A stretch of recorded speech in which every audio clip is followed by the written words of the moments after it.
Hello friends, welcome to Velrajan crime diaries. நம்ம கேரளாவில் இருக்கிற திருவனந்தபுரம் டிஸ்ட்ரிக்ட்ல ஊரட்டம்பலங்கிற ஒரு சின்ன அழகான ஒரு ஊர் இருக்கு. இது ஒரு கடற்கரை கிராமம்னு சொல்ல முடியாது. பட் இந்த ஊரோட மக்கள்ல நிறைய பேரோட வாழ்வாதாரம் மீன் பிடித்தல் தொழிலை நம்பி தான் இருக்கு. ஸோ அப்போ இந்த ஊர்ல இருந்து ஒரு 15-20 கிலோமீட்டர் தள்ளி போனால் கோவளம் பீச் இருக்கு. ஸோ அங்கே போய் நிறைய பேர் மீன் பிடிக்க போவாங்க. இப்படி பலவிதமான மீனவர்கள் வசிக்கிற இந்த ஊரட்டம்பலங்கிற கிராமத்துல மாஹின் கண்ணுங்கிற ஒரு நபர் இருந்துட்டு வராரு. இவர் இவரோட பிரதான தொழிலே மீன் பிடித்தல் தான். பட் சில சமயம் இந்த மீன் பிடித்தல் தொழில் சரியா அவருக்கு அமையல, அதுல நிறைய வருமானம் வரலன்னா என்ன பண்ணுவாரு, உடனே வளைகுடா நாடுக்கு டிராவல் பண்ணி போயிடுவாரு. அங்க போய் ஏதாவது ஒரு லேபர் ஒர்க் பார்ப்பாரு, அங்க கொஞ்ச நாள் வேலை பார்ப்பாரு, இங்க வருவாரு, இங்க பாத்தீங்கன்னா மீன் பிடிப்பாரு. இப்படி கல்ஃப் கண்ட்ரிக்கும் இந்த ஊரட்டம்பலங்கிற கிராமத்துக்கும் அடிக்கடி அவரோட ஒர்க் நேச்சர் சேஞ்ச் ஆயிட்டே இருக்கும். ஸோ அப்படி இவர் அந்த கிராமத்தில் இருந்துட்டு வர்ற இந்த நேரத்தில் அதே ஊரை சேர்ந்த திவ்யாங்கிற ஒரு பெண்ணை யதார்த்தமா ஒரு நாள் பார்க்குறாரு. ரெண்டு பேரும் பார்க்கும்போதே ஒருத்தருக்கு ஒருத்தர் ஒரு உணர்வு வருது. ரெண்டு பேரும் பார்க்குறாங்க, சிரிக்கிறாங்க, பேசுகிறாங்க, பழக ஆரம்பிக்கிறாங்க. ஸோ கொஞ்ச நாளில் அவங்களோட ஒரு ஃப்ரெண்ட்ஷிப் காதலாக மாற ஆரம்பிக்குது. பட் என்ன பிரச்சனைனா, ரெண்டு பேரும் வேற வேற சமூகத்தை சேர்ந்தவங்க. அதுவும் கேரளாவில் இருக்க ஒரு கடைக்கோடி கிராமத்தை சேர்ந்தவங்க இப்படி லவ் பண்றாங்கன்னா கண்டிப்பா அந்த ஊர்ல மக்கள் கிட்ட எவ்வளவு எதிர்ப்பு இருக்கும், அதுவும் அவங்க குடும்பத்தார்கிட்ட எவ்வளவு எதிர்ப்பு இருக்கும். ஸோ வழக்கம் போல இந்த ரெண்டு வீட்டோட குடும்பத்திலிருந்தும் கடுமையான எதிர்ப்பு வருது. அதுவும் இந்த திவ்யாங்கிற பெண்ணோட வீட்டில் முடியவே முடியாதுங்கிறாங்க. இவன் சரியா வேலை இல்லை, அங்கங்க சுத்திட்டே இருக்கான், இவனை நீ கல்யாணம் பண்ண உருப்படவே மாட்டேன்னு எவ்வளவு சொன்னா கூட இந்த திவ்யாவோட காதல் மயக்கத்துல யாரு சொல்றது அவங்க காதுல கேட்கவே இல்லை. இந்த காதுல வாங்கிட்டு இந்த காதுல விட்டுறாங்க. நீ யாரு என்ன வேணாலும் சொல்லிக்கோ, எனக்கு அந்த மாஹின் கண்ணுங்கிற நபர் வேணும், நான் வாழ்க்கை ஃபுல்லா அவங்க கூட வாழணுங்கிற மாதிரி முடிவு பண்ணி ஒரு நாள் 2007 வருஷம் வீட்டை விட்டு வெளியில வந்துடுறாங்க. அப்படி வெளியில இந்த மாஹின் கண்ணுகிட்ட போய் சொல்றாங்க, நான் வீட்டை விட்டு வெளியில வந்துட்டேன், திருமணம் பண்ணிக்கலாங்கிற மாதிரி சொல்றாங்க. அப்ப இந்த மாஹின் கண்ணு பயங்கர அதிர்ச்சி ஆயிட்டாரு. இல்லம்மா, நீ நினைச்ச மாதிரி இப்படி உடனே எல்லாம் திருமணம் பண்ண முடியாது, அதுக்கு கொஞ்சம் டைம் தேவைப்படும், எங்க வீட்டுல நான் சமாதானம் பண்ணணும், எனக்கு திருட்டு கல்யாணம் பண்றதெல்லாம் இஷ்டம் இல்ல, நம்ம வேணா ஒண்ணு பண்ணுவோம், திருமணம் நடக்கிற வரைக்கும் இரு வீட்டார் சம்மதம் கிடைக்கிற வரைக்கும் நம்ம இதே ஊரட்டம்பலங்கிற ஊர்ல ஒரு வீடை வாடகைக்கு எடுத்து ஒரு லிவிங் டுகெதர் ரிலேஷன்ஷிப்ல இருக்கலாங்கிற மாதிரி மாஹின் கண்ணு ஒரு ஐடியா கொடுக்குறாரு. இந்த பொண்ணு திவ்யாவும் வாட் எவர் இட் இஸ், கல்யாணம் பண்ணாலும் சரி பண்ணாட்டாலும் சரி எனக்கு உன் கூட இருக்கிறதா சந்தோஷங்கிற மாதிரி இந்த நபர் கூட ஒரு வாழ்க்கையை வாழ ஆரம்பிக்கிறாங்க. பட் இந்த பக்கம் திவ்யாவோட குடும்பத்திலிருந்து கடுமையான எதிர்ப்பு வருது. அவங்க அப்பா இப்படிப்பட்ட பொண்ணை எனக்கு வேண்டான்னு தலைமொழிகிட்டாரு. ஜென்ரலா இந்த மாதிரி ஓடி போய் கல்யாணம் பண்ணிக்கிட்டாங்கன்னா அப்பா வெறுத்து போய் விட்டுருவாரு. பட் அந்த அம்மா ஒரு குழந்தைகள் பாசத்துல விட மாட்டாங்க. பொண்ணு எப்படி இருக்கா, ஓடி போனவங்க கூட நல்லா இருக்காளா, உண்மையிலே அந்த பையன் நல்லா பார்த்துக்கிறானா, கஷ்டப்படுறாளா, ஏன்னா இவங்களா போய் விருப்பப்பட்டு ஒரு வாழ்க்கையை தேர்ந்தெடுக்கும் போது அதுல வர்ற கஷ்டத்தை இவங்க வீட்டில் ஷேர் பண்ண முடியாது. கேட்டா சொல்லிடுவாங்க, நான் அப்பவே சொன்னேன் நீ கேட்டேம்பாங்க. அதனால நிறைய பெண்கள் ஓடி போய் கல்யாணம் பண்றவங்க அவங்களுக்குள்ள இருக்கிற கஷ்டத்தை அவங்களுக்குள்ளேயே வாழ்க்கை ஃபுல்லா சுமந்துட்டு இருப்பாங்க. பட் இந்த பெண்மணிக்கும் இதே பிரச்சனை தான், நிறைய பினான்சியல் பிரச்சனை வருது, இவனுக்கு சரியா வேலை இல்லை. அப்ப சில சமயம் கடலுக்கு போய் மீன் பிடிச்சாதான் காசு வரும், அப்படி இல்லைன்னா சரியான வருமானம் இல்லை, வீட்டு வாடகை கொடுக்கணும், ரொம்ப கஷ்டப்பட்டுட்டு தான் இருந்துட்டு வராங்க. அப்போ இந்த திவ்யாவோட அம்மா ராதாங்கிற பெண்மணி தான் இவங்களுக்கு கொஞ்சம் பண உதவி கொடுத்து ஹெல்ப் பண்றாங்க. பட் அந்த ராதாங்கிற பெண்மணியும் பெரிய பணக்காரங்க கிடையாது, அவங்களும் கூலி வேலை செய்யறவங்க தான். திவ்யாவோட அம்மா அப்பா ரெண்டு பேருமே அன்றாடம் போய் கூலி வேலை செஞ்சாதான் அவங்க வீட்டில் அடுப்பெரியும். பட் அப்படி இருந்தாலும் அவங்க கஷ்டப்பட்டு கூலி வேலை செஞ்சு சேர்த்து வச்ச பணத்தை தன்னோட பொண்ணு கஷ்டப்படுறாள்னு கொடுத்து உதவுறாங்க. பட் அப்ப கூட அந்த ராதாங்கிற பெண்மணி என்ன சொல்றாங்கன்னா, இங்க பாரு திவ்யா, நீ அவனை திருமணம் பண்ணிக்கல, அது நல்ல விஷயமா தான் நான் பாக்குறேன், இது வரைக்கும் நடந்து போச்சு, நீ ஏதோ அவங்க கூட இருந்துட்ட, இப்பயும் ஒண்ணு கெட்டு போல, நீ பேசாம இங்க நம்ம கூட வந்துட்டு திரும்ப உனக்கு யாராவது ஒரு நல்ல மாப்பிள்ளையை பார்த்து நாங்க திருமணம் பண்ணி வைக்கிறோம்னு எவ்வளவு சொன்னா கூட செவிடன் காதல ஊதுன சங்கு மாதிரிதான். இந்த திவ்யாக்கு அந்த காதல் காம மயக்கத்துல எதுவுமே தெரியல, அதெல்லாம் கிடையாது, நான் அவனை உயிருக்கு உயிரா காதலிக்கிறேன், என் வாழ்க்கை ஃபுல்லா அவனை விட்டுட்டு நான் வரமாட்டேங்கிறதுல உறுதியா இருக்காங்க. ஸோ இப்படியே சில நாட்கள் உருண்டோடி போயிட்டு இருக்க இந்த நேரத்தில் சரியான இந்த மீன்பிடி தொழில் இல்லாமல் இவங்க வீட்டில் பணப்பிரச்சனை நாளுக்கு நாள் அதிகமாகும் போது இந்த மாஹின் கண்ணும் திவ்யா கிட்ட என்ன சொல்கிறான், இங்கே பாரு, இங்கே நம்மளுக்கு சரியாக வேலை இல்லை, நான் ஜென்ரலாக என்ன பண்ணுவேன்னா எப்போல்லாம் இங்கே வேலை இல்லையோ அப்போ வளைகுடா நாடுக்கு போய் அங்கே கொஞ்சம் கூலி வேலை பார்த்து பணம் சம்பாரிச்சு இங்கே எடுத்துகிட்டு வருவேன், நமக்கு ஒரு 6 மாதம் இங்கே கொஞ்சம் கம்ஃபர்டபுளாக இருக்கலாங்கிற மாதிரி ஒரு ஐடியா சொல்கிறான். பட் இந்த பெண்ணை பொறுத்த வரைக்கும் ஓடி திருமணம் பண்ணிக்கிட்டாங்க. ஸோ இவன் போய் வளைகுடா நாட்டில் இருந்தாலும் இந்த பெண் இங்கே தனியா இருக்கணும், சமூகம் எப்படி பார்க்கும், பாதுகாப்பு இருக்குமா அப்படிங்கிற பலவித குழப்பங்கள் வந்தா கூட வேற வழியே இல்லை, இவன் வளைகுடா நாட்டுக்கு போற மாதிரி ஒரு சூழ்நிலை இருக்கு. சரி போயிட்டு வா அப்படிங்கிற மாதிரி இந்த பெண் அனுப்பி வச்சிடறாங்க. அவன் வளைகுடா நாட்டுக்கு போன அடுத்த மாதம் தான் இந்த பெண்ணுக்கு அவங்களோட கர்ப்பம் வந்து உறுதி செய்யப்படுது. அப்போ இவங்க வந்து 1 மாதம் கர்ப்பமாக இருக்காங்கன்னு சொல்லும்போது உண்மையிலேயே கொஞ்சம் ஹாப்பியாக இருக்குது. பட் அதே டயத்தில் திருமணம் பண்ணிக்காமல் கர்ப்பமாயிட்டமேங்கிற ஒரு சின்ன குழப்பமும் இருந்துட்டு இருக்கு. அப்போது இந்த குழந்தைய வச்சுக்கலாமா வேண்டாமா அப்படின்னு இவங்களுக்கு ஒரு சந்தேகம் இருந்தால் கூட அந்த பெண்ணோட அம்மா, அதாவது திவ்யாவோட அம்மா என்ன சொல்கிறாங்க, ஐயோ கல்யாணம் பண்ணாமல் குழந்தை பெற்றுக்க போறியா, இந்த ஊர்ல ரொம்ப அசிங்கமா பேசுவாங்க, இந்த குழந்தையை கலைச்சிருங்கிறாங்க. பட் திவ்யா சொல்றாங்க, இல்ல நான் எப்படி அந்த மாகின் கண்ணுவோட தான் என்னோட ரெஸ்ட் ஆஃப் த வாழ்க்கையை வாழ போறேன், அதனால இந்த குழந்தை எனக்கு வேணுங்கிற மாதிரி முடிவு பண்றாங்க.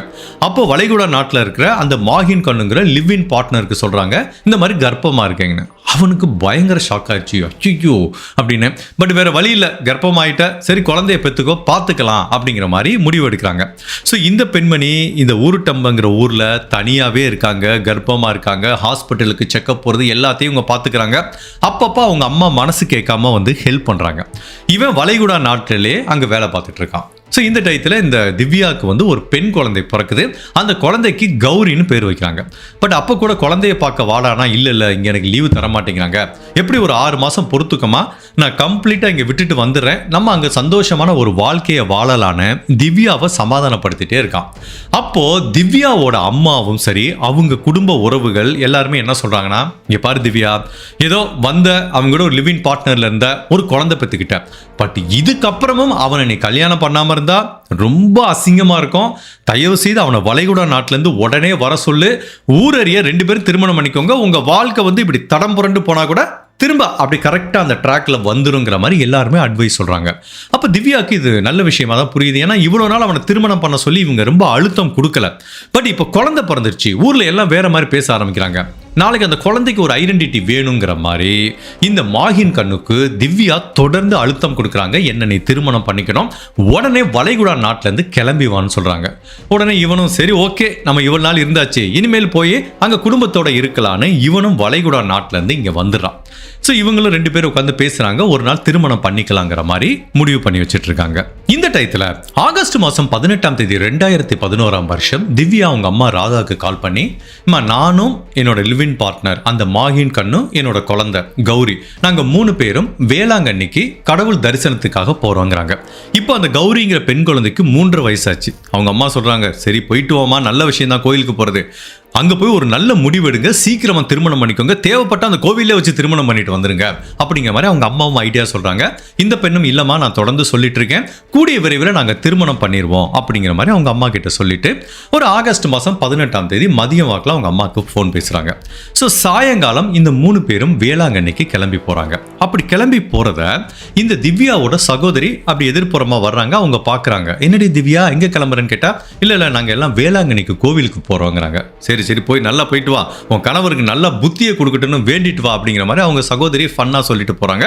ஸோ இப்போ இவங்க 3 பேரும் கோயிலுக்கு போகிறாங்க. ஸோ இவங்க கோயிலுக்கு போகிறாங்க. அதுக்கப்புறம் ஒரு 4-5 நாள் ஆச்சு, இந்த திவ்யா கிட்டேருந்து ஃபோனே வரல. அவங்க திவ்யா என்ன பண்ணுவாங்கன்னா, ரெகுலராக அவங்க அம்மாவுக்கு ஃபோன் பேசுவாங்க, அவங்க சகோதரிக்கு ஃபோன் பேசுவாங்க. ஒரு 4-5 நாளாக திவ்யா ஃபோன் பேசவே இல்லை. உடனே அவங்க அம்மாவுக்கு ஒரே குழப்பம், இவ வேளாங்கண்ணிக்கு போகிறேன்னு சொல்லிட்டு போனாலே ஏன் திரும்ப வரல, வந்து ஏன் நமக்கு ஃபோன் பண்ணலை, என்ன பிரச்சனையோ அப்படின்னு திவ்யா ஃபோனுக்கு கால் பண்ணுறாங்க. ஃபோன் நாட் ரீச்சபிளாக இருக்குது, சுவிட்ச் ஆஃப் செய்யப்பட்டிருக்கு. உடனே இந்த மாகின் கண்ணுக்கு கால் பண்ணுறாங்க, அவனும் வந்து ஃபோனை எடுக்கலை. ஸோ இவங்க சகோதரியும் சரி என்ன பண்ணுறாங்க, அந்த மாகின் கண்ணுவை காண்டாக்ட் பண்ணி உண்மையிலே திவ்யா எங்கே கௌரி எங்கன்னு தெரிஞ்சுக்க முயற்சி பண்ணுறாங்க. பட் அந்த குடும்ப உறவுகள் எவ்வளவு முயற்சி பண்ணியும் இந்த திவ்யாக்கும் கௌரிக்கும் என்ன ஆச்சுன்னு தெரியல, இந்த மாகின் கண்ணுவையும் ரீச் பண்ண முடியல. சரி வெறுத்து போய் நேராக போய் பார்த்துடலான்னு இவங்க ஒரு வீட்டில் வாடகைக்கு தங்கியிருக்காங்களே லிவிங் பார்ட்னர், அந்த வீட்டுக்கு போய் பார்க்குறாங்க. வீடு வெளிப்புறமாக பூட்டப்பட்டிருக்கு. அந்த மாகின் கண்ணு எங்கேயோ வேலைக்கு போயிட்டான். அவனை வந்து நேராகவே பார்த்து பிடிக்கவே முடியல. 10 நாள் ஆச்சு. உண்மையிலேயே திவ்யா கிட்டேருந்து ஒரு ஃபோன் கூட வரல, ஃபோனும் ஆஃப் செய்யப்பட்டிருக்கு. இப்படியே அவங்க அம்மா ராதாங்கிற பெண்மணி யோசிச்சுட்டு இருக்காங்க. சரி இதுக்கு மேலே வேலைக்காகாது, நம்ம போய் போலீஸில் கம்ப்ளைண்ட் பண்ணிடலான்னு இவங்க போலீஸில் போய் ஒரு கம்ப்ளைண்ட் பதிவு பண்ணுறாங்க. என்னோட பொண்ணு மிஸ் ஆயிட்டா, கண்டுபிடிச்சு கொடுங்கன்னு. இப்போ போலீஸ் ஆஃபீஸர் டீட்டெயில் வாங்கிக்கிறாங்க. மிஸ் ஆயிட்டானா அந்த பொண்ணு யார் கூட இருக்கா, என்ன நடந்துச்சுன்னு சொல்லும்போது அவங்க ஃபுல்லாக எல்லா டீட்டெயிலையும் சொல்கிறாங்க. ஒரு 4 வருஷத்துக்கு முன்னாடி அந்த பொண்ணு ஓடி போனது, இவனை கல்யாணம் பண்ணிக்காம இல்லாம லிவ் இன் பார்ட்னரா இருந்தது. கடைசியில இவங்க 3 பேரும் கிளம்பி வேளாங்கண்ணிக்கு போனது. இப்படி பலவிதமான தகவலையும் சொல்றாங்க. அப்ப அடுத்து போலீஸ் முதல் கட்ட விசாரணை எங்க இருந்து ஆரம்பிப்பாங்க? அந்த லிவ் இன் பார்ட்னர் மாஹின் கண்ணுகிட்ட இருந்து ஆரம்பிப்பாங்க. இப்போ அவனை போலீஸ் ஸ்டேஷனுக்கு வர சொல்றாங்க. இப்போ அவங்க கிட்ட கேக்குறாங்க, ஏப்பா நீ ஒரு பொண்ணோட லிவ் இன் ரிலேஷன்ஷிப்ல இருக்கல, அந்த பொண்ணும் அந்த உனக்கு பிறந்த குழந்தை அந்த கௌரி 2 பேரும் எங்கப்பான்னு கேக்குறாங்க. சார் அதுதான் சார் எனக்கும் தெரியல, நானும் தேடிட்டு இருக்கேன் அப்படிங்கிறான். தேடிட்டு இருக்கியா? நீங்க 3 பேரும் தானே வேளாங்கண்ணிக்கு போனேன்னு அவங்க குடும்ப உறவுகள் சொல்றாங்க அப்படின்னு கேட்டா, சார் நான் போகவே இல்லை சார், திவ்யா தான் வேளாங்கண்ணிக்கு போறேன்னு சொல்லிச்சு. சரி திவ்யாவும் கௌரியும் நான் வேளாங்கண்ணிக்கு அனுப்புறதுக்காக இந்த ஊருட்டம்பலம் ஊர்ல இருந்து சில கிலோமீட்டர் டிஸ்டன்ஸ் இருக்க பாலராமபுரங்கிற ஊர்ல போய் நான் தான் சார் வேளாங்கண்ணிக்கு பஸ் ஏற்றி விட்டு நான் திரும்ப ஊருக்கு வந்துட்டேன். ஸோ நானும் ஒரு 2 நாளாக பார்க்குறேன், என்னால் அந்த பொண்ணை தொடர்பு கொள்ளவே முடியல. சரி ஒருவேளை வேளாங்கண்ணிக்கு போய் தேடி பார்க்கலான்னு நானே யோசிச்சுட்டு இருந்தேன். கரெக்டாக நீங்களே கூப்பிட்டீங்க சார் அப்படிங்கிற மாதிரி இந்த மாஹின் கண்ணு வந்து ஒரு ஸ்டேட்மெண்ட் சொல்கிறான். போலீஸ் சொல்கிறாங்க, ஷூராப்பா நீ போலையா கூட அப்படின்னு கேட்டா, இல்லை சார் நான் போகவே இல்லை சார், இங்கே எனக்கு 1000 வேலை இருக்குது சார் சொல்லும்போது, சரி பாப்பா நீ தேவைப்பட்ட ஒன்று நாங்கள் கூட்டு விட்றோம் அப்படிங்கிற மாதிரி சொல்லி அனுப்பி விட்டாங்க. இதை பார்த்து இந்த திவ்யாவோட குடும்பத்துக்கு பயங்கர ஷாக் ஆயிடுச்சு. சார் என்ன சார், என் பொண்ணு அவங்க கூட தங்கியிருக்கா, வேளாங்கண்ணிக்கு போறேன்னா என் பொண்ணையும் காணும் என் பேத்தியும் நீங்க அவனை கூப்பிட்டு அனுப்பி வச்சிட்டீங்களே கேட்டதுக்கு, அதான் அவன் சொல்லிட்டாலேம்மா வேளாங்கண்ணிக்கு போலேன்னா அவனை கூப்பிட்டு என்ன விசாரிக்க சொல்றீங்க அப்படிங்கிற மாதிரி போலீஸ் வந்து ஒரு பதில் சொல்றாங்க. இவங்களுக்கு ஒன்றும் புரியல. அப்ப ஜென்ரலா போலீஸ் என்ன செக் பண்ணிருக்கணும், உண்மையிலேயே இவங்க 3 பேர் வேளாங்கண்ணிக்கு போனாங்களா இல்ல இவன் சொன்ன மாதிரி இவன் அந்த 2 பேத்தையும் வேளாங்கண்ணிக்கு அனுப்பி வச்சானா அப்படிங்கறது வந்து போலீஸ் செக் பண்ணும். இவன் போய் சொன்னா நேரா போய் விசாரிக்கணும், பஸ்ல விசாரிக்கலாம், ஏன் செல்போன் டேட்டா ரெக்கார்டை வச்சு விசாரிக்கலாமே. போலீஸ் எதையுமே கண்டுக்கல. நீ போயிட்டு வாப்பா, தேவைப்பட்டா உன்னை கூப்பிடுறோன்னு சொல்லி இவனை அனுப்பி விட்டாங்க.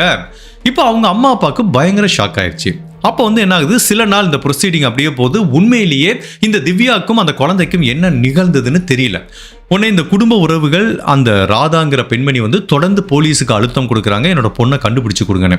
இப்போ போலீஸ் ஃபார்மாலிட்டிக்கு திரும்ப அந்த மாஹின் கண்ணுவை கூப்பிட்டு விசாரிக்கிறாங்க. அப்போ அந்த மாஹின் கண்ணு சொல்கிறான், சார் எனக்கு என்ன தோணுதுன்னா இவ வேளாங்கண்ணிக்கு போனால பிளான் பண்ணி தான் சார் போயிருக்கா. ஏன்னா முதல்ல இருந்தே வேளாங்கண்ணிக்கு போகணும்னு என்கிட்ட சொல்லிட்டு இருந்தா. நான் எதுக்குமா தேவையில்லாமன்னு கேட்டேன். இல்லை எனக்கு ஒரு முக்கியமான ஒரு வேண்டுதல் இருக்கு போகணும்னு சொல்லிட்டு இருந்தா. நீங்க வரட்டா கூட பரவாயில்ல, என்னை தனியாக அனுப்பி வைங்கன்னு திரும்ப ஸ்ட்ரெஸ் பண்ணிட்டே இருந்தா சார். பிளஸ் நான் ரொம்ப நாளாக நோட் பண்றேன், அவள் திருட்டுத்தனமா யாருக்கூடயோ ஃபோன் பேசிட்டு இருக்கா. எனக்கு என்னமோ யாரையோ வர சொல்லி அவ விருப்பப்பட்டு யாருக்கூடயோ ஓடி போயிட்டான்னு நான் நினைக்கிறேன் சாருங்கிற மாதிரி மாஹின் கண்ணுங்கிற இந்த லிவ் இன் பார்ட்னர் வந்து சொல்றாரு.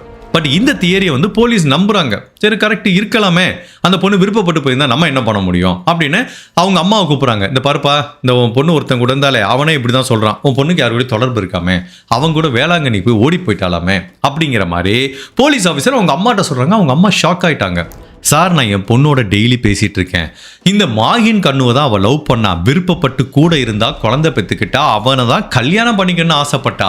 அவள் கண்டிப்பா இன்னொரு ஆண் கூட போயிருக்க வாய்ப்பே இல்லை, அவன் பொய் சொல்றான் சார், நீங்க கொஞ்சம் நல்லா விசாரிங்க அப்படிங்கிற மாதிரி அவங்க அம்மா என்ன அழுத்தம் கொடுத்தா கூட போலீஸ் ஆபீசர் இதை கண்டுக்கிற மாதிரியே இல்ல. தன்னோட 3 வயசு குழந்தையோட வேளாங்கண்ணிக்கு போன திவ்யாங்கிற இந்த பெண்ணுக்கு என்ன நிகழ்ந்தது, அவங்க லிவ் இன் பார்ட்னர் உண்மையிலேயே வேளாங்கண்ணிக்கு கூட போனாரா இல்ல இவங்க 2 பேரும் போனாங்களா இல்ல உண்மையிலேயே அந்த திவ்யாக்கும் கௌரிக்கும் என்ன நிகழ்ந்தது அப்படிங்கிற பலவித குழப்பங்களும் திருப்பங்களும் நிறைஞ்ச கேரளால அண்ட் தமிழ்நாட்டில் நடந்த ஒரு வித்தியாசமான ட்ரூ கிரைம் கேஸ் தான் இன்னைக்கு நம்ம இந்த வீடியோல பார்க்க போறோம்.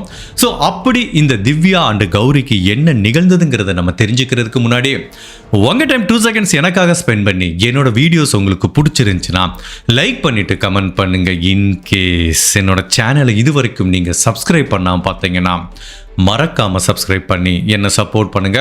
உண்மையிலேயே நம்ம எவ்வளோ கேசஸ் பார்த்துருப்போம், இந்த கேஸ் முற்றிலும் வித்தியாசமானது. இந்த கேஸ் கேரளா ஆரம்பிச்சு தமிழ்நாட்டுக்கு போய், தமிழ்நாட்டிலேருந்து கேரளாவுக்கு வந்து, கேரளாலேருந்து தமிழ்நாட்டுக்கு போய், அப்படி பலவிதமான திருப்பங்கள் இந்த வழக்கில் உங்களுக்கு காத்துக்கிட்டு இருக்கு. கடைசி வரைக்கும் ஸ்கிப் பண்ணாம பாருங்க. இப்போ இந்த திவ்யாவோட அம்மா ராதா எவ்வளவு போராட்டம் எடுத்தாலும், கால் வலிக்க டெய்லி போலீஸ் ஸ்டேஷனுக்கு நடந்து வந்தா கூட உண்மையிலேயே இந்த திவ்யாவையும் கௌரியும் கண்டுபிடிக்கிறதுக்கு போலீஸ் எந்தவித ஆக்ஷனும் எடுக்கல. பட் இந்த கேஸ்ல யாரு நம்பர் 1 சஸ்பெக்ட் யாரு? லாஸ்ட் சீன் தியரி எடுத்துப்போம், லிவ் இன் பார்ட்னர்னு அந்த மாஹின் கண்ணுவை ஒழுங்கா விசாரிச்சிருக்கணுமா இல்லையா? போலீஸ் விசாரிக்கல. இப்ப என்ன ஆகுது, இந்த திவ்யா காணாம போய் 1 மாசம் ஆச்சு, இந்த கேஸ்ல எந்த ப்ராக்ரஸும் இல்ல. ஈவன் இந்த மாஹின் கண்ணு மேல எந்த விதமான வழக்கும் பதிவு செய்யப்படல. அப்ப அவன் என்ன பண்றான், திரும்ப வளைகுடா நாட்டுக்கு வேலைக்கு போயிடறான். இது உண்மையிலேயே போலீஸுக்கு பயந்துட்டு போனானா இல்லை இங்கே வேலை இல்லைன்னு போனானா அப்படிங்கிறது தெரியல. அவன் வேலைக்கு போயிட்டான். இந்த தகவல் திவ்யாவோட குடும்பத்துக்கு இன்னுமே அதிர்ச்சியா இருக்கு. ஏன்னா இவன் தான் சஸ்பெக்ட். இப்போ இவனே வெளிநாட்டுக்கு போயிட்டானா உண்மையிலேயே இந்த கேஸ் எப்படி ப்ராக்ரஸ் ஆகும்? அப்சல்யூட்லி ப்ராக்ரஸ் ஆகாது. போலீஸை பொறுத்த வரைக்கும் ஏற்கனவே இந்த கேஸை வந்து சீரியஸா எடுத்துக்கல. பட் இப்போ இதில் அந்த லிவிங் பார்ட்னரும் கல்ஃப் கண்ட்ரிக்கு போயிட்டான். அவங்க அம்மா வயசானவங்க, ஒரு கூலி வேலை பார்க்குறவங்க, அவங்க எவ்வளோ நாள் தான் போராட முடியும்? அதனால இந்த கேஸ் அப்படியே ஸ்லோவாயிட்டே வருது. பட் அந்த ராதாங்கிற பெண்மணி திரும்பவும் போலீஸ் ஆஃபீஸர்கிட்ட வந்து, சார் எப்படியாவது வேளாங்கண்ணிக்கு போய் என் பொண்ணை தேடி பாருங்க சாருங்கிறாங்க. போலீஸ் ஆஃபீஸர், என்னம்மா அதெல்லாம் போக முடியாதுமா, வேளாங்கண்ணி போகிறதுக்கு எவ்வளோ செலவாகும் தெரியுமா, எங்கிட்டலாம் காசு இல்லை, போக முடியாது அப்படிங்கிறாங்க. அப்போ ஒரு சோர்ஸில் என்ன சொல்கிறாங்கன்னா, இந்த பெண்மணி கஷ்டப்பட்டு வேலை பார்த்து கூலி வேலை பார்த்து சம்பாரித்து வச்ச 7,000 ரூபாய் பணத்தை போலீஸ் கிட்ட கொடுத்து, சார் இந்த காசை வச்சுக்கிட்டு எப்படியாவது வேளாங்கண்ணியில் போய் விசாரிங்க சார்னு சொல்லியிருக்காங்க. அப்போ அந்த சோர்ஸில் என்ன சொல்கிறாங்கன்னா, போலீஸ் அந்த காசை வாங்கிட்டு ஏமாத்திருக்காங்க, எந்த விசாரணைக்கும் போல. ஜஸ்ட் இது எவ்வளோ பெரிய நம்பிக்கை துரோகம். அந்த பெண்மணி அவ்வளோ கஷ்டப்பட்டு சேர்த்து வச்ச 7,000 ரூபாயை கொடுத்து ஏமாந்துட்டு நின்றுட்டு இருக்காங்க. இப்போ வந்து இந்த ராதாங்கிற பெண்மணிக்கு என்ன பண்ணுறதுன்னே தெரியல. எவ்வளவு முயற்சி பண்ணி கூட போலீஸ் ஆக்ஷன் எடுக்கல. போலீஸை பொறுத்த வரைக்கும் இந்த கேஸ் அவங்க எப்படி ட்ரீட் பண்றாங்கன்னா, அந்த பொண்ணு யாரு கூடயோ ஓடி போயிடுச்சு அப்படிங்கிற மாதிரி ட்ரீட் பண்றாங்க. இதுல சம்பந்தப்பட்ட அந்த மாகின் கண்ணு அவனும் கண்டுக்கல. இப்படி எல்லா புறமும் இந்த பெண்ணை வந்து யாருமே தேடுறதுக்கு ரெடியா இல்லை, எக்ஸப்ட் அந்த திவ்யாவோட அம்மா ராதாங்கிற பெண்மணி மட்டும்தான். ஸோ போலீஸே ஆக்ஷன் எடுக்கல. ஸோ இந்த கேஸில் எந்த சஸ்பெக்டும் இல்லை, மேலும் எந்தவித தடயமும் இல்லைங்கிறதுனால இந்த திவ்யா அண்ட் கௌரியோட மிஸ்ஸிங் கேஸோட ப்ராக்ரஸ் கொஞ்சம் கொஞ்சமா ஸ்லோவாகுது. நாட்கள் வாரமாகுது, வாரங்கள் மாதமாகுது, மாதங்கள் வருடமாகுது, ஏன் வருடங்கள் பல வருடங்கள் கூட ஆகுது. உண்மையிலேயே இந்த திவ்யா அண்ட் கௌரிக்கு என்ன நிகழ்ந்ததுங்கிறதை யாராலையும் கண்டுபிடிக்க முடியாம இந்த கேஸ் கம்ப்ளீட்டா கோல்டு கேஸா மாறிடுது. பட் இந்த கேஸ் என்னதான் கோல்டு கேஸா மாறினா கூட இந்த திவ்யாவோட அம்மா அந்த பெண்மணி மட்டும், ராதாங்கிற பெண்மணி மட்டும் தன்னோட நம்பிக்கையை விடாம டெய்லி போலீஸ் ஸ்டேஷனுக்கு நடந்து ஒரு மனு கொடுத்துட்டே இருப்பாங்க. இந்த கேஸை திரும்ப ரீஓபன் பண்ணி விசாரிங்கன்னு அந்த பெண்மணி தொடர்ந்து இந்த காவல்துறை அதிகாரிகளோட ஒரு போராட்டம் நடத்திட்டு இருக்காங்க. இந்த டயத்துல திவ்யாவோட அப்பா அந்த நபருக்கு என்ன ஆச்சு, தன்னோட பொண்ணுக்கு என்ன நிகழ்ந்தது அப்படின்னு தெரியாம அளவுக்கு அதிகமான மன உளைச்சலுக்கு ஆளாகி ஒரு ஸ்டேஜில் வெறுத்து போய் தான் உயிரை அவரே மாச்சிக்கிறாரு. ஸோ இப்போ இந்த வீட்டை பொறுத்த வரைக்கும் திவ்யாவோட அம்மாவுக்கு இருந்த ஒரே சப்போர்ட் அவங்க அப்பா தான். இப்போ அவரும் உயிரோட இல்லை. பட் அப்படி இருந்தா கூட, தன்னோட கணவர் இல்லாம இருந்தா கூட, தன்னோட பொண்ணுக்கும் தன்னோட பேத்திக்கும் என்ன நிகழ்ந்ததுங்கிறத நான் கண்டுபிடிக்காம விட மாட்டேன், கடைசி வரைக்கும் அவங்க உயிரோட இருந்தா மீட்டெடுத்து என்னோட வீட்டுக்கு நான் கூட்டிட்டு வருவேங்கிற முழு நம்பிக்கையோட டெய்லி இந்த காவல் நிலையத்தை போய் பார்த்து மனு கொடுத்துட்டு இருக்காங்க. ஸோ அவங்களும் இப்படியே மனு கொடுத்துட்டு இருக்காங்க. 11 வருடங்கள் உருண்டோடி போகுது. 2022 வருஷம் வருது. இந்த 11 வருட காலகட்டத்தில் அவங்க எவ்வளவு மனு கொடுத்துருப்பாங்கன்னு தெரியல. பட் அதே காவல்துறை அதிகாரிகள் தானே இருந்திருப்பாங்க. அவங்க என்ன ஆக்ஷன் எடுக்க போறாங்க? அப்ப என்ன ஆகுது, காலச்சக்கரம் உருண்டோடி போது. நிறைய காவல்துறை அதிகாரிகள் இந்த ஸ்டேஷன்ல இருந்து அப்படியே டிரான்ஸ்பர் ஆகிட்டு போகும்போது ஒரு நல்ல அதிகாரி, உண்மையிலேயே ஒரு நேர்மையான அதிகாரி 2022 வருஷம் இந்த போலீஸ் ஸ்டேஷனுக்கு வர்றாரு. இந்த பூவாருங்கிற போலீஸ் ஸ்டேஷனுக்கு வர்றாரு. அவர் வந்து இந்த கேஸ் ஃபைல் எடுத்து பார்த்துட்டு இருக்காரு. அப்ப பளிச்சுன்னு இந்த கேஸ் வருது.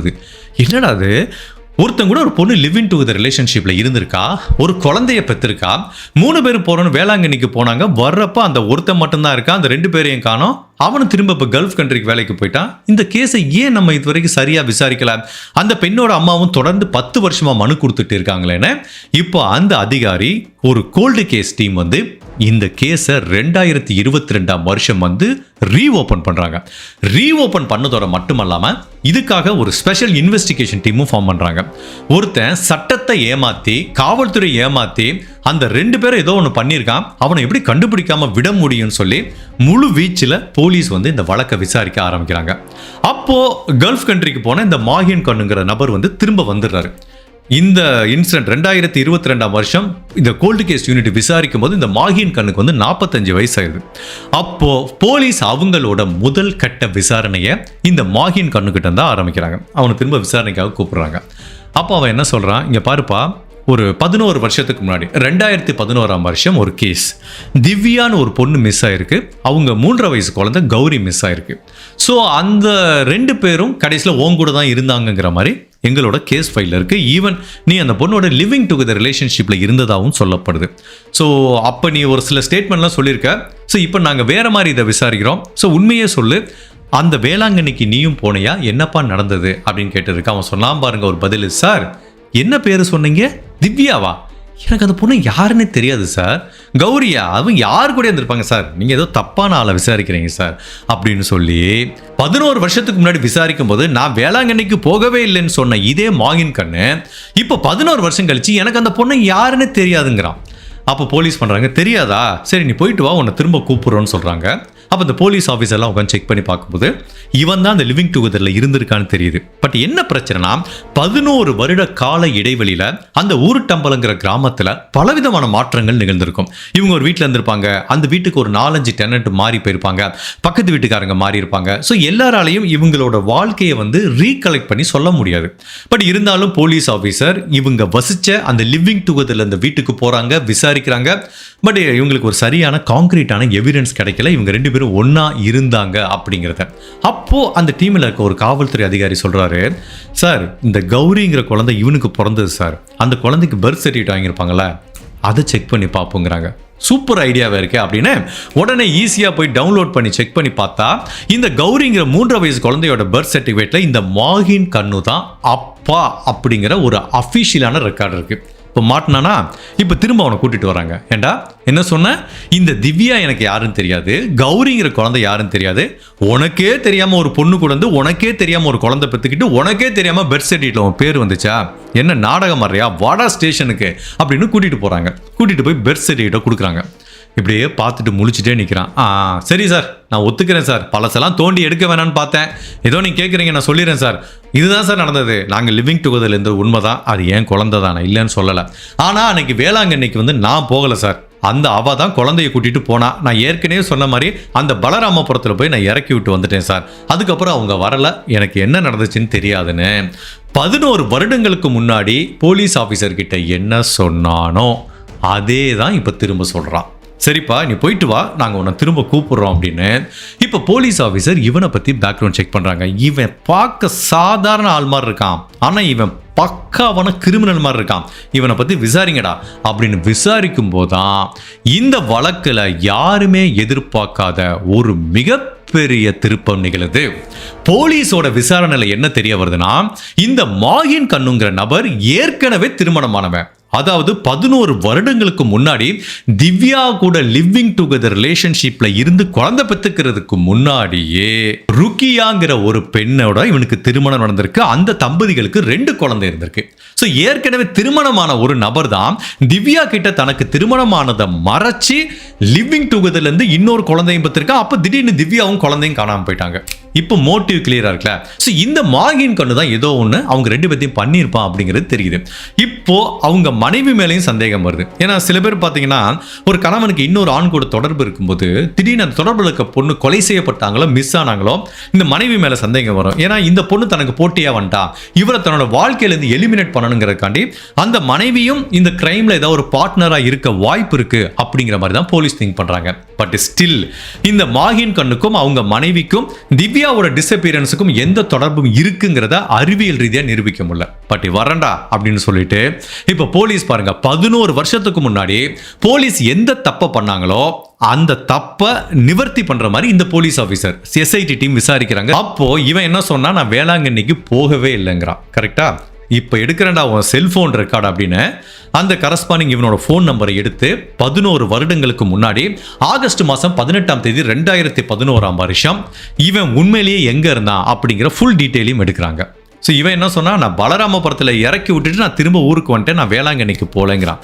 அப்போது இவன் சொன்ன ஸ்டேட்மெண்ட் கரெக்டுனா திவ்யாவோட செல்ஃபோன் சிக்னல் வேளாங்கண்ணியில் காமிக்கணும், இவனோட செல்போன் சிக்னல் ஊருட்டம்பலத்தில் காமிக்கிறோம். அவ்வளவுதான். இது இருந்துச்சுன்னா இவன் ஸ்டேட்மெண்ட் கரெக்ட் தான். இப்போ போலீஸ் ஆஃபீஸர் அந்த 2 பேரோட செல்போன் ரெக்கார்டை எடுத்தாங்கள, சும்மா மிரண்டு போயிட்டாங்க. எல்லாரும் சொன்னது பொய்ன்னு தெரியுது.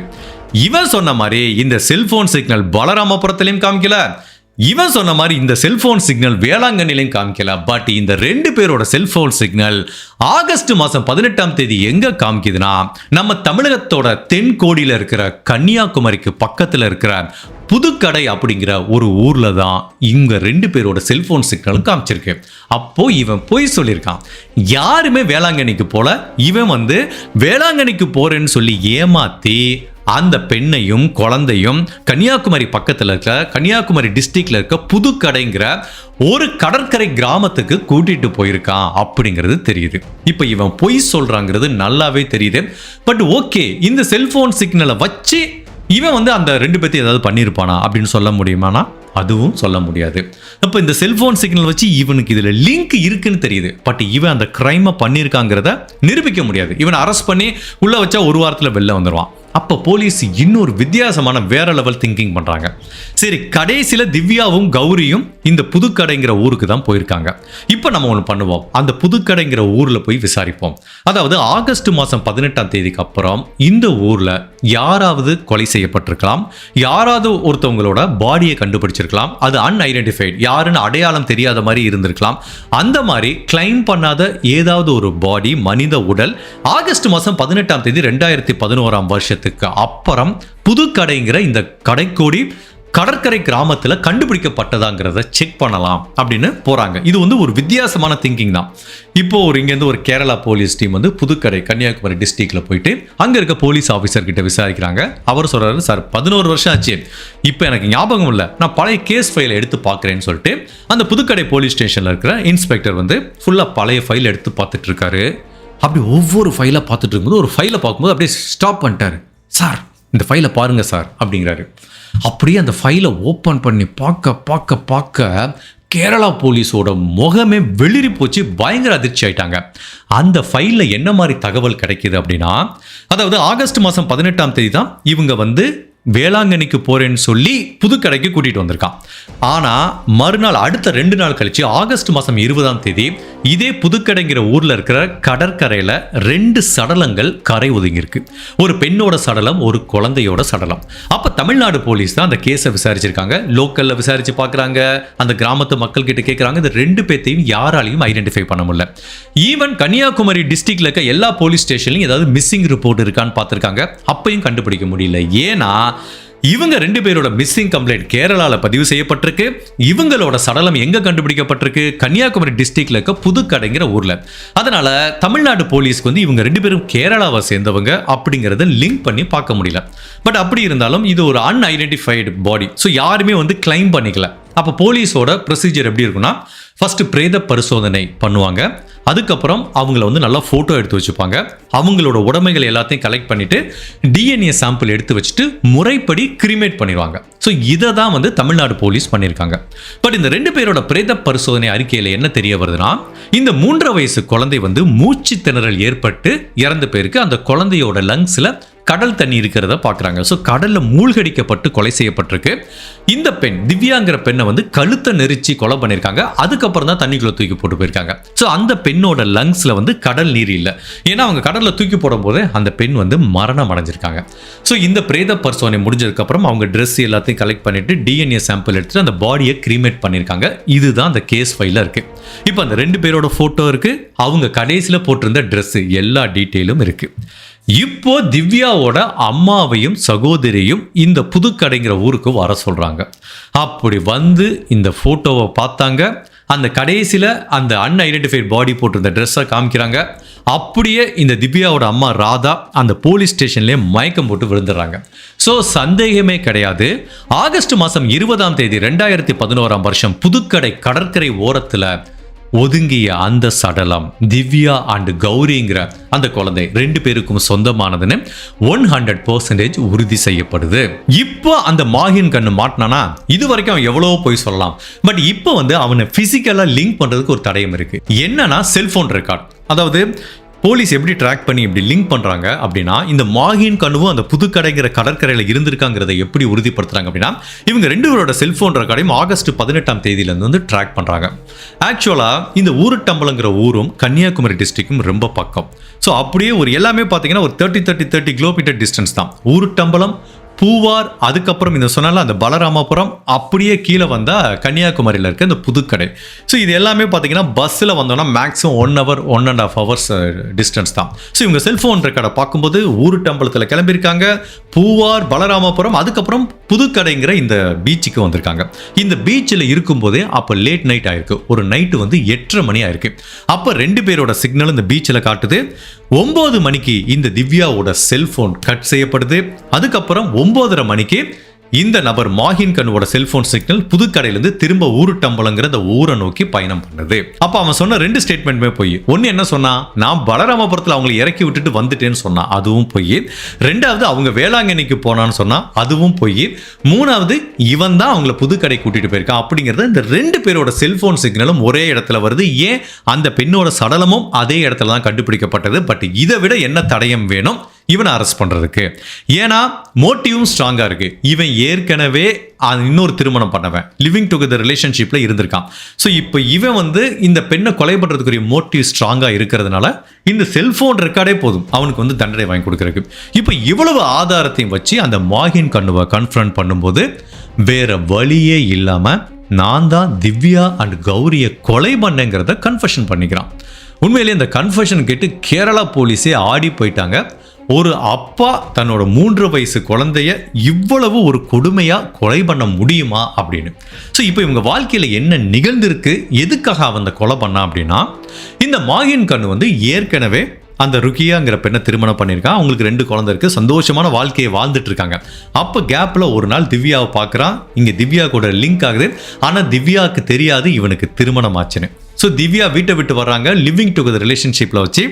அவங்க வேற ஊரில் இருக்காங்க, பூவாரில் இருக்காங்க, இங்கே ஊருட்டம்பலத்தில் இவன் இருக்கான். இப்படியே 2 ஊருக்கும் பக்கத்தில் இருக்கிறனால ட்ராவல் பண்ணி 2 குடும்பத்தையும் மெயின்டைன் பண்ணிட்டே இருந்திருக்கான்.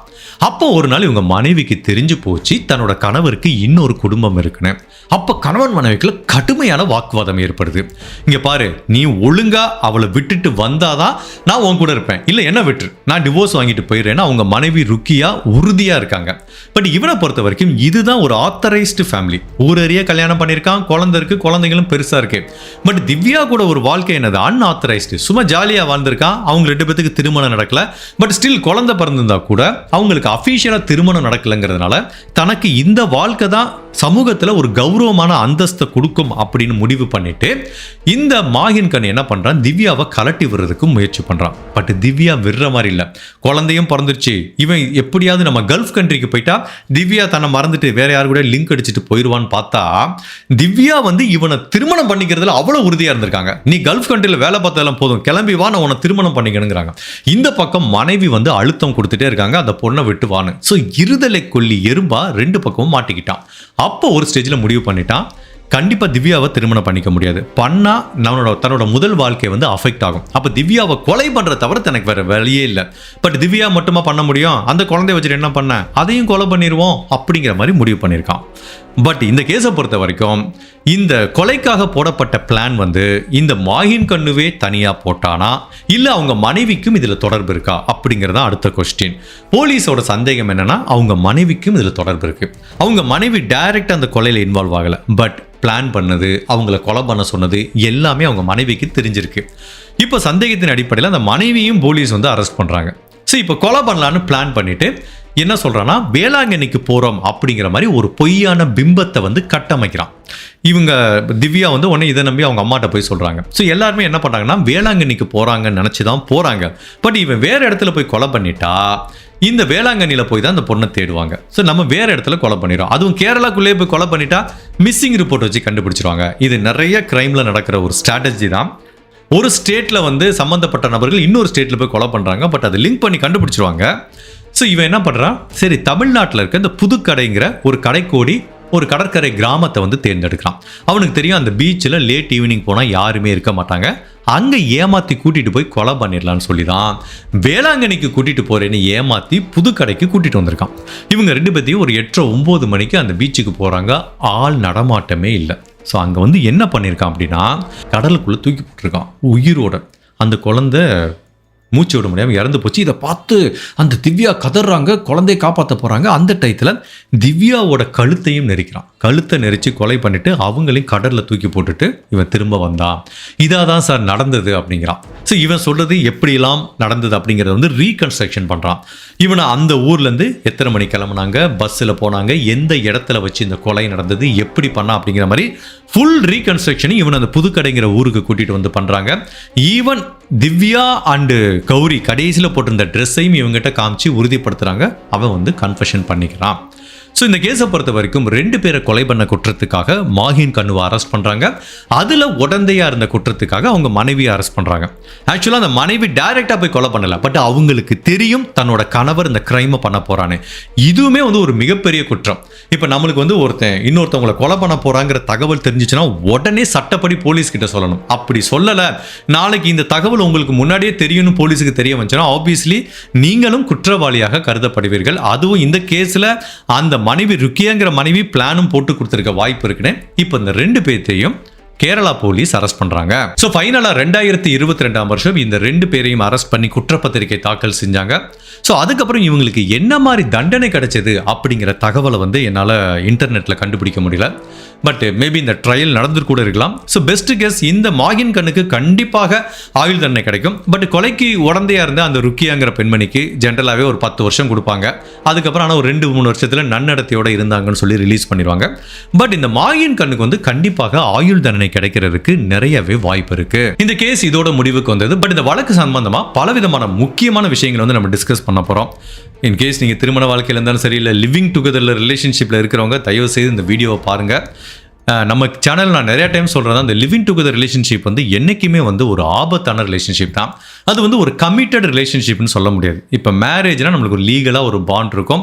ஒருத்தனை நம்பி தான் நம்ம பொண்ணை அனுப்புகிறோம் அப்படிங்கிறதுக்கு சட்டப்படியான ஒரு அத்தாட்சி இருக்குது, ஒரு ஆதாரம் இருக்குது. இந்தப்பா என் பொண்ணை உன்னை நம்பி அனுப்புகிறேன், நாளைக்கு அந்த பொண்ணுக்கு என்ன ஆனாலும் நீ தான் வந்து பொறுப்புங்கிற மாதிரி தான் அதுக்கு அர்த்தம். இப்போ நாளைக்கு போகிற இடத்துல அந்த பெண் கொலை செய்யப்பட்டாலோ, அந்த பொண்ணு மிஸ் ஆனாலோ சட்டப்படி கணவரை விசாரிக்கலாம், அரெஸ்ட் பண்ணலாம், என்ன வேணாலும் பண்ணலாம். பட் இந்த லிவிங் டுகெதர் ரிலேஷன்ஷிப்ங்கிறது வந்து ரொம்ப காம்ப்ளிகேட்டான ரிலேஷன்ஷிப். ஸோ அதில் வந்து பார்த்தீங்கன்னா எந்த விதமான ரெஸ்பான்சிபிலிட்டியும் கிடையாது, அது இவன் தான் பொறுப்பு அப்படிங்கிறதுக்கு எந்த விதமான அத்தாட்சியும் கிடையாது, லீகலாக எந்த விதமான பாண்டும் கிடையாது. ஸோ அதனால் இந்த லிவிங் டுகெதர் ரிலேஷன்ஷிப்பில் இருக்கிறவங்க இந்த மாதிரி கிரைம் நடந்தால் நிறைய தப்பிச்சு போகிறதுக்கும் சான்ஸ் இருக்குது. எனக்கு தெரியாது சார், நான் ஒரு வருஷம் தான் இருந்தேன், நான் போயிட்டேன், அவள் இன்னொரு 4 பேரோட இருந்தா அப்படிங்கிற மாதிரி சொல்லிட்டு போகிறதுக்கும் சான்ஸ் இருக்குது. ஸோ இந்த லிவிங் டுகெதர் நான் கமிட்டட் ரிலேஷன்ஷிப் நல்லா ஜாலியாக இருப்பாங்க, என்ஜாய் பண்ணுவாங்க, எந்த விதமான ரெஸ்பான்சிபிலிட்டியும் எடுத்துக்க மாட்டாங்க. பட் அப்படி ஒரு ரெஸ்பான்சிபிள் இல்லாத ஒரு ரிலேஷன்ஷிப்பில் வந்து எங்கே காதல் இருக்க போகுது? என்னை பொறுத்த வரைக்கும் இந்த லிவிங் டுகெதர் ரிலேஷன்ஷிப்பில் 99.99% காமம், இந்த லஸ்ட் தான் இருக்கும் தவிர அதில் உண்மையான காதலோ அன்போ இருக்கிறதுக்கு வாய்ப்பு இல்லை அப்படிங்கிற மாதிரி தான் எனக்கு தோணுது. ஸோ அதனால் இப்போ நிறைய பெண்கள் இந்த லிவிங் டுகெதர் ரிலேஷன்ஷிப் வந்து ரொம்ப சாதாரணமாக எடுத்துக்கிறாங்க. ஃபார் எக்ஸாம்பிள், ஸ்டேட் விட்டு ஸ்டேட் படிக்க போகிற பெண்களே, காலேஜில் படிக்க போகிற பெண்களே லிவிங் டுகெதர் ரிலேஷன்ஷிப்பில் இருக்காங்க. அப்புறம் ஸ்டேட் விட்டு ஸ்டேட்டு குடும்பத்தை விட்டு வேலைக்கு போகிற பெண்களும் சரி, இல்லை ஆண்கள் 2 பேரையும் தான் சொல்கிறேன், 2 பேருமே லிவிங் டுகெதர் ரிலேஷன்ஷிப்பில் இருக்காங்க. அதுவும் வந்து இந்த லிவிங் டுகெதர் வந்து சூஸ் பண்ணுறதுக்கு வந்து நிறைய பேர் சொல்கிற ரீசன் என்னன்னா, நாங்கள் லவ் பண்ணுறோம், கொஞ்ச நாள் எங்களுக்குள்ள அந்த கணவன் மனைவி மாதிரி வாழ்ந்து பார்க்குறோம், இது நல்லா செட் ஆச்சு அப்படின்னா நாங்கள் கல்யாணம் பண்ணிக்கிறோம் அப்படிம்பாங்க. சில பேர் வந்து எங்கள் வீட்டிலலாம் ஒத்துக்க மாட்டாங்க, இருக்கிற வரைக்கும் ஒன்றா கணவன் மனைவி மாதிரி ஜாலியாக இருந்துட்டு அப்படி போயிடலாம் அப்படிங்கிற மாதிரி மைண்ட் செட்லேயும் சில பீப்புள் இருக்காங்க. பட் சில இது பார்த்தீங்கன்னா அந்த பொண்ணு அவனை லவ் பண்ணும், விருப்பப்படும், கல்யாணம் பண்ணிக்கணும். பட் இந்த ஆண், இந்த சைடு இருக்க நபர் வந்து கல்யாணம்லாம் வேணாம், நம்ம லிவிங் டுகெதரில் கொஞ்ச நாள் ரிலேஷன்ஷிப்பில் இருக்கலாம் அப்படிங்கிற மாதிரி நிறைய பேர், திருமணமான ஆண்களே வந்து திருமணம் ஆகலன்னு சொல்லி நிறைய பெண்களோட வந்து ரிலேஷன்ஷிப்பில், இந்த லிவிங் டுகெதர் ரிலேஷன்ஷிப்பில் வந்து இருக்கிற கேஸும் நிறைய நடந்திருக்கு. அப்போ நீங்களே பாருங்க, நம்ம லிவிங் டுகெதர் ரிலேஷன்ஷிப்ல எவ்வளவு கொலை நடந்திருக்கு. பட் அதுக்காக கணவன் மனைவி இருக்கிற கேஸ்ல வந்து கொலை நடக்கல அப்படின்னு சொல்ல முடியுமா? அப்படியும் நடக்குது, இப்படியும் நடக்குது. பட் இருந்தாலும் இது ஒரு நான் கமிட்டட் ரிலேஷன்ஷிப். உங்களுக்கு வந்து ஒரு சேஃப்டி இல்லை, ஒரு பாண்ட் இருக்கு, இவன் தான் கல்யாணம் பண்ணோம், கணவர் கூட இருக்கோங்கிற சேஃப்டி வேற. இந்த லிவிங் டுகெதர்னாலே சமூகத்தில் ஒரு மாதிரி தான் பார்ப்பாங்க. நாளைக்கு போயிட்டு சார் நான் கூட லிவிங் டுகெதர்ல இருந்தால் இவ்வளோ பிரச்சனை ஆச்சுன்னா யார் சப்போர்ட் பண்ணுவா? உன்னை ஏன்னா யாராவது இருக்க சொன்னாங்களா? இப்படி இருந்து எல்லாம் நல்லா அனுபவி அப்படின்னு தான் சொல்லுவாங்க. அதே இது ஒரு பொண்ணு கல்யாணம் ஆகி போது என்னோட கணவர் வீட்டில் என்னை கொடுமைப்படுத்துறாங்க அப்படின்னு சொன்னால் ஆக்ஷன் எடுப்பாங்களா? இல்லை லிவிங் டுகெதரில் போகிறேன், இங்கே அடைச்சி வச்சுட்டு என்னோட பார்ட்னர் என்னை கொடுமைப்படுத்துறான்னா போன எல்லாம் அனுபவிப்பாங்க. ஸோ இதுதான் நடக்குது. ஸோ அந்த லிவிங் டுகெதருக்கும் கல்யாணத்துக்கும் நிறைய வித்தியாசம் இருக்குது. அதை நிறைய பேர் புரிஞ்சிக்க விரும்புறது இல்லை, அப்படியே அதை மனசில் ஏற்றுக்க மாட்டாங்க. ஏன்னா they are enjoy enjoying the life, but அது என்னைக்காவது ஒரு நாள் ஆபத்தில் போய் முடியும் அப்படிங்கிறதா இந்த மாதிரி வழக்குகள் வந்து நமக்கு உணர்த்துது. சரி, அப்போ இந்த லிவிங் டுகெதர்ல இருக்கிற அந்த ஆணோட நோக்கம் அப்படின்னா, நிறைய பேர் லிவிங் டுகெதர்னாலே நான் கமிட்டட் ரிலேஷன்ஷிப். ஸோ கண்டிப்பாக பசங்களை பொறுத்த வரைக்கும் 99% இல்லைப்பா நானும் உன்னை கல்யாணம் பண்ணிக்க போகிறதில்ல, இருக்கிற வரைக்கும் ஜாலியாக இருந்துட்டு போகிறோம் அப்படிங்கிற மாதிரி ஒரு ரிலேஷன்ஷிப். என்னை பொறுத்த வரைக்கும் அது ஒரு கேஷுவல் ரிலேஷன்ஷிப்னு வச்சுக்கலாம். கேஷுவல்னா என்ன, எனக்கே ஒரு நாள் பார்க்குறோம் என்ஜாய் பண்ணுறோம் அப்படிங்கிறது இல்லாமல் ஒரே வீட்டில் கணவன் மனைவி மாதிரி இருக்கும். அதுக்கு இந்த கேஷுவல் ரிலேஷன்ஷிப்போட இன்னொரு வடிவம் தான் இந்த லிவிங் டுகெதர் ரிலேஷன்ஷிப்ங்கிறது. அப்போ அந்த ரிலேஷன்ஷிப்லேயே நம்ம நிறைய கேள்விப்பட்டிருப்போம். 2 விஷயம் இருக்குது, கேஷுவல், கமிட்டட், சீரியஸான ரிலேஷன்ஷிப். இப்போ கேஷுவல்னா காதெல்லாம் ஒன்றும் கிடையாது, அப்படியே சுற்றுறோம், ஜாலியாக இருக்கோம், என்ஜாய் பண்ணுறோம், உங்ககிட்டருந்து நம்ம ஜாலியாக இருக்கோம், என்கிட்டருந்து நீ ஜாலியாக இரு, அவ்வளோதான். அதுக்கப்புறம் நீ உன் வழியை பார்த்துட்டு போ, நான் என் வழியை பார்த்துட்டு போகிறேன். கமிட்டட் கிடையாது, நோ எமோஷனல் பாண்ட், அதுக்கு பேர் தான் கேஷுவல் ரிலேஷன்ஷிப். இப்போ கமிட்டட் ஆர் சீரியஸ் ரிலேஷன்ஷிப்னா, சீரியஸாக லவ் பண்ணுறப்ப எல்லாம் பண்ணிக்கலாம், ஆனால் வந்து நான் உன்னை கல்யாணம் பண்ணிக்கிறோம், நீ என்னை கல்யாணம் பண்ணிக்கிறோம் அப்படிங்கிற மாதிரி ஒரு கமிட்டட் ரிலேஷன்ஷிப்பில் தான். பட் என்ன ஆகுது அப்படின்னா, கேஷுவல் ரிலேஷன்ஷிப்பில் ஒரு 2 பேர் போகிறாங்கன்னு வச்சுக்கோங்களேன், பிரச்சனையே கிடையாது. எனக்கு இதான் வேணும், உனக்கு இதான் வேணும், நம்ம மாறி மாறி என்ஜாய் பண்ணிக்கிறோம், நீ வழியை பார்த்துட்டு போ, நான் வழியை பார்த்துட்டு போகிறேன்னு போயிடுவாங்க. பட் இந்த கமிட்டடுக்குள்ளே போகிறாங்களே, அந்த கமிட்டட் ரிலேஷன்ஷிப்லேயே 2 பேருமே கமிட்டடாக இருந்தால் அப்பயும் பிரச்சனை இல்லை. பட் இந்த கமிட்டடுக்குள்ளே போகும்போது ஒருத்தன் கேஷுவல்லையும் இன்னொருத்தவங்க கமிட்டட்லையும் இருக்கும்போது அந்த மாதிரி பிரச்சனை வரும். இந்த கேஸ் எடுத்துப்போம். இந்த பெண் வந்து அவங்ககிட்ட கமிட்டடான ஒரு ரிலேஷன்ஷிப், கல்யாணம் பண்ணிக்கணுங்கிற நோக்கத்தில் இருக்காங்க. அவனுக்கு என்ன, ஏற்கனவே ஒரு பொண்ணை கல்யாணம் பண்ணிட்டா ஃபேமிலி இருக்கு, இவளை சும்மா சைடில் வச்சு என்ஜாய் பண்ணிக்கலாம், கேஷுவல் ரிலேஷன்ஷிப். இப்படி வரும்போதுதான் இந்த மாதிரி ஒரு பெரிய கிரைமில் போய் முடிகிறதுக்கு வாய்ப்பு இருக்கு. ஒரு பர்சன், அது பொண்ணு வந்து எனக்கு இந்த ரிலேஷன்ஷிப் வேணும், உன்னை கல்யாணம் பண்ணிக்கணுங்கிறாங்க. அந்த லிவிங் டுகெதரில் இருக்கிற ஆண் வந்து இல்லை எனக்கெல்லாம் உன்னை கல்யாணம் பண்ணிக்க விருப்பம் இல்லை, சும்மா கேஷுவலாக இருக்கும், ஜாலியாக இருக்கும் அப்படின்னு சொல்லி அவனுக்கு டிஃப்ரென்ஸ் ஆஃப் ஒரு எக்ஸ்பெக்டேஷன் இருக்கும்போது, அவங்களோட நோக்கம் வேற மாதிரி இருக்கும்போது அந்த மாதிரி கிரைமில் போய் முடியும்.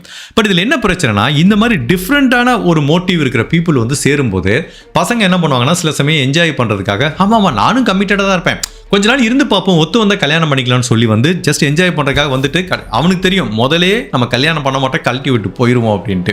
ஸோ அந்த மாதிரி இதில் தான் இந்த மாதிரி கிரைம் நடக்குது. அப்போது ஒரு பெண் என்னதான்ப்பா பண்ணுறது, ஒருத்தனை உண்மையிலே லவ் பண்ணக்கூடாதா, லவ் பண்ணால் அந்த மாதிரிலாம் ப்ராப்ளம் நடக்குமா அப்படின்னு கேட்டால், இதை நான் இன்னொரு கேஸில் சொல்லியிருக்கேன். இதை சொல்கிறதுக்கு கொஞ்சம் எம்பாரசிங்காக இருந்தால் கூட பரவாயில்ல, மேபி இது நிறைய பேருக்கு ஹெல்ப்ஃபுல்லாக இருக்கிறதுக்கு வாய்ப்பு இருக்குது. அதாவது இப்போ நீங்கள் ஒருத்தரை லவ் பண்ணுறீங்க, அந்த நபர் கூட ரிலேஷன்ஷிப்பில் இருக்கும்போது நீங்கள் ஓகே ஒரு பெண் கமிட்டடாகவே இருக்காங்கன்னு வச்சுங்களேன், அந்த நபரும் இந்த ரிலேஷன்ஷிப்பில் கமிட்டடாக இருக்காரா, அந்த நபர் தன்னை கடைசியில் கல்யாணம் பண்ணிப்பானா அப்படிங்கிறது வந்து நம்மளால் கெஸ் பண்ண முடியாது. இது என்ன வேணாலும் வாழ்க்கையில் நடக்கலாம். ஸோ அதனால் நீங்கள் ஒன்றே ஒன்று பண்ணுங்கள், இந்த மாதிரி ரிலேஷன்ஷிப்புக்குள்ளே கமிட்டட் ரிலேஷன்ஷிப்புக்கு போகும்போது அந்த நபர் கூட எந்த சூழ்நிலையும் உடல் ரீதியான தொடர்பில் இருக்காதுங்க. கண்டிப்பாக அந்த நபர் பலமுறை அப்ரோச் பண்ணுவார், நம்ம தான் கல்யாணம் பண்ணிக்க போகிறோமே ஜாலியாக இருக்கலாம் அப்படின்னு என்ன சொன்னால் கூட, இல்லை கல்யாணம் பண்ணதுக்கப்புறம் பண்ணிக்கலாம், இதுக்கு வந்து ஓ மேலே எனக்கு சந்தேகப்பட்டு நான் சொல்ல வரல, இது என்னோட பாலிசி, நான் கல்யாணம் பண்ணாமல் யாரு கூட பண்ண மாட்டேன் அப்படிங்கிற மாதிரி ஒரு கமிட்டடான இதில் இருந்தீங்கன்னா, உண்மையிலேயே அந்த எதிராக இருக்கிற நபர் உங்களை நேசிச்சா, இல்லை உங்களை கல்யாணம் பண்ணிக்கணுங்கிற நோக்கத்தில் அவன் இருந்தான்னா, கண்டிப்பாக இதை வந்து ஒரு பெரிய விஷயமா அந்த நபர் எடுத்துக்க மாட்டான். அதுக்காக இந்த மாதிரி ஜாலியாக இருந்துட்டு போகிற எல்லாருமே ஏமாத்துவாங்கன்னு சொல்ல வரல. பட் உண்மையிலேயே அவனோட நோக்கம் உண்மையிலேயே திருமணம் பண்ணிக்கலாம், இடையில ஓகே கேட்டு பார்க்கலாம், அந்த பொண்ணு நோன்னு சொல்லிச்சுன்னா பரவாயில்ல, திருமணம் ஆனதுக்கப்புறம் பண்ணிக்கலாம் அப்படிங்கிற மாதிரி அவன் போயிட்டான் அப்படின்னா நீங்கள் சரியான நபரை தேர்ந்தெடுத்திருக்கீங்கன்னு அர்த்தம். இப்போ நீங்கள் டினை பண்ணதுக்கு அப்புறம் வந்து ஒருத்தன் ஆகா இவகிட்ட வேலைக்கு நடக்காது, நம்ம இதெல்லாம் செட் ஆகாது அப்படின்னு சொல்லிட்டு அவன் ஜூட் ஆயிட்டானா, அவன் உண்மையிலேயே உங்களை திருமணம் பண்ணிக்கணுங்கிற நோக்கத்தில் பழகலை, அவனோட நோக்கம் ஜாலியாக இருந்துட்டு கழட்டி விட்டு போகிற நோக்கத்தில் தான் இருந்திருக்கான் அப்படிங்கிறது உறுதி செய்யப்படும். ஸோ இது ஒரு சின்ன ட்ரிக்கு தான், இதை நீங்கள் பயன்படுத்தி பாருங்கள். அகைன் இந்த லிவிங் டுகெதர் ரிலேஷன்ஷிப்பில் வந்து போகாதீங்க, கண்மூடித்தனமாக போய் மாட்டிக்காதீங்க. ஏன்னா அந்த லவ் பண்ணுறவங்களுக்கு எப்படி தெரியுமா இருக்கும், அப்படியே கண்ணை கட்டி காட்டில் விட்ட மாதிரி இருக்கும்.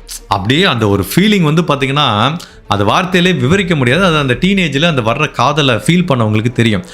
அப்போ வந்து தன்னோட பார்ட்னர் இருக்கான் பார்த்தீங்களா, அவன் உண்மையிலே தப்பானவன் அப்படின்னு ஒரு சிச்சுவேஷன் உங்களுக்கு உணர்த்துது. அப்போ கூட அந்த காதல் வந்து என்ன மறைக்கும்னா, இல்லை அப்படிலாம் இருக்காது, நம்ம பிரெயின் வந்து அதை மறைக்கும், அப்படிலாம் இருக்காது, ஏதோ ஒன்று வேற ரீசனாக இருக்கும், நம்ம காதலர் அப்படிலாம் பண்ண மாட்டாங்கிற மாதிரி நம்மளே நம்ம மனசை சமாதானப்படுத்திப்போம். இது நீங்கள் நிறைய பேர் உங்கள் வாழ்க்கையில் வந்து கிராஸ் பண்ணி வந்திருப்பீங்க. ஃபார் எக்ஸாம்பிள் ஒரு பொண்ணுக்கு அவன் லவ்வர் வந்து இன்னொருத்தையும் கூட பேசிகிட்டு இருக்கா, நான் பல பேரோட அவன் லிங்க்கில் இருக்கான்னு தெரிய வந்தால் கூட சில எவிடன்ஸ் கிடைச்சா கூட அந்த பொண்ணு சமாதானப்படுத்திக்கும். ஏன்னா அந்த பொண்ணு அவனை பிடிச்சிருக்கு, அவன் கூட இருக்குன்னு ஆசைப்படுது. அந்த ஒரு காரணத்துக்காண்டி அதுவே அது ஒரு சமாதான கோட்டையை கட்டிட்டு இல்லை இவன் அப்படிலாம் இல்லை, ஃப்ரெண்டாக பேசியிருப்பான் அப்படிங்கிற மாதிரி சில ஒரு பிம்பத்தை அவங்களே கட்டமைச்சுப்பாங்க. அந்த மாதிரி அமைக்காதீங்க. கண்ணை திறந்து பாருங்க, ரியாலிட்டி என்னன்னு பாருங்க. If there is any evidence கரெக்டான ஒரு ஆக்ஷன் எடுங்க. ஸோ அதனால லிவிங் டுகெதரில் இருந்தால் ஸோ யாரையுமே கண்மூடித்தனமாக நம்பாதீங்க. இந்த மாதிரி கிரைமில் போய் நடக்கிறதுக்கு வாய்ப்பு இருக்குது. என்ன பொறுத்த வரைக்கும் லிவிங் டுகெதர் ரிலேஷன்ஷிப் வந்து என்னைக்குமே ரிஸ்கியான ஒரு விஷயம் தான். ஸோ ஹோப்ஃபுல்லி இந்த வழக்குலேருந்து நம்ம பல விஷயங்கள் கற்றுக்கிட்டோம்னு நினைக்கிறோம். இந்த கேஸை பற்றி நீங்கள் என்ன நினைக்கிறீங்க? உங்களோட கருத்தை மறக்காமல் இந்த வீடியோவில் பதிவு பண்ணுங்கள். இந்த மாதிரி அனதர் கேஸில் உங்களை சந்திக்கிறேன். Till then, stay safe, take care. Bye.